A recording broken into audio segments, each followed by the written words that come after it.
Bill 2024 पर मैं आज बात करूँगा। जी। हिंदुस्तान में वक्फ मुग़लों के ज़माने से है और इस्लाम में वक्फ 1400 साल पहले से है। वक्फ का मतलब होता है कि अपनी जायदाद को दान दे देना, जिससे गरीब हो, यतीम हो, मिस्कीन हो, बेवाओं और तालीमी काम में लगाया जाए। इस पर पूरी दुनिया ने गौर किया और वक्फ को अक्षुण्ण रखा। लेकिन हिंदुस्तान में एक जमात ऐसी आई जो हिंदुस्तान के दौलत को अपने पास तो रखी ही, एन केन प्रकारेण यहाँ तक के मंदिरों के सोना को भी लोहा करके हजम कर लिया। आज उसकी नज़र बुरी तरह से और पूरी तरह से वक्फ के ज़मीनों पे हैं। बिहार में ख़ास तौर से जो डबल इंजन की सरकार है, इसके जो मुखिया हैं नीतीश कुमार, बाबा आदम से निराले हैं ये। जब 370 आया, 3 तलाक आया, तो उस वक्त इन्होंने CAA NRC आया तो खुला समर्थन भाजपा सरकार को किया। और आज जब वक्फ बिल आया तो इनके एक माननीय मंत्री ने सदन में उठकर खुला समर्थन किया। माननीय मंत्री का पटना में जहाँ बिल्ला है, उसमें जाने का जो रास्ता है एक कब्रिस्तान और मज़ार से होकर गुज़रता है। इनकी नज़र वक्फ की ज़मीनों पे है। वक्फ की ज़मीनें जो कीमती ज़मीनें हैं, बड़े बिजनेस घरानों ने ले रखा है। सरकार ने उसका पर अपना उपनिवेश बना रखा है। लिहाजा किसी तरह वक्फ की संपत्ति से मुसलमानों को बेदखल कर दिया जाए।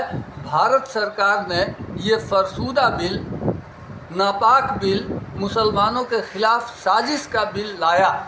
इस बिल में एक बात देखने का है कि इन्होंने जो सेक्शन 3 है, उसका जो FA है, उसमें इन्होंने कहा है कि जिस ज़मीन पे वक्फ की सरकार की ऑफिसेज हैं, उस पर वक्फ का कोई कब्ज़ा नहीं है। जो वक्फ अपने ज़मीनों का देखरेख करता था, सर्वे करता था, उसको इन लोगों ने कलेक्टर के हिवाले कर दिया। वक्फ की कमेटियों में इन्होंने 2 गैर मुस्लिम को लाकर डाल दिया। ये ऐसा फितना है कि कल हिंदुस्तान की माइनॉरिटी खड़ी होगी और कहेगी कि मंदिरों के कमेटियों में भी, दानदाताओं के कमेटियों में भी हमें जगह दो। ऐसी स्थिति में ये एक ऐसा आग है, ऐसी चिंगारी है जो पूरे भारत को और भारत के इर्द गिर्द के देशों को भी अपने लपेट में ले लेगी। वक्फ में इन्होंने जो ट्रिब्यूनल के अधिकार थे, उसका जो फाइनल वर्डिक्ट आता था और जो मान्य होता था, जिस पर रिव्यू तो हो सकता था, उस अधिकार को इन्होंने ख़त्म कर दिया। और इन्होंने ऐसा कर दिया कि वक्फ ट्रिब्यूनल का जो फैसला है उस पर हाई कोर्ट में कोई रीट कर सकता है।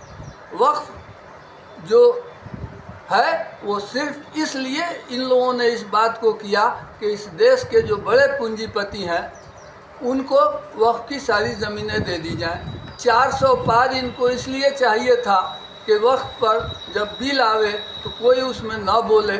और वक्फ की प्रॉपर्टी को हड़पने के लिए बिहार सरकार के मुखिया ने तो 4000 पार सदस्य मांगा था नीतीश कुमार जी ने। इसलिए ये जो डबल इंजन की सरकार है बिहार की, ये मुसलमानों की कितनी खैर खा है आपने देख लिया होगा। 3 तलाक में नीतीश कुमार का चेहरा, CAA NRC में नीतीश कुमार का चेहरा, 370 पर नीतीश कुमार का चेहरा, और नीतीश कुमार का चेहरा आपने देख लिया वक्फ बिल में। अब मुसलमानों को और इस देश की अक़लियत को, जो अक़लियत हैं, सिख, क्रिश्चियन, ईसाई, उनके अपने जो ट्रस्ट हैं, उनके अपने जो वक्फ हैं, सबको एक साथ रोड पर आकर अपने अधिकार के लिए लड़ना होगा। अदरवाइज ये डबल इंजन की सरकारें और इन सरकारों में बैठे हुए मनुवादी व्यवस्था के लोग, मुसलमानों और अल्पसंख्यकों के दुश्मन, इनकी ज़मीनों से इनको बेदखल करने के लिए आए दिन कोई न कोई कानून लेकर आते रहेंगे।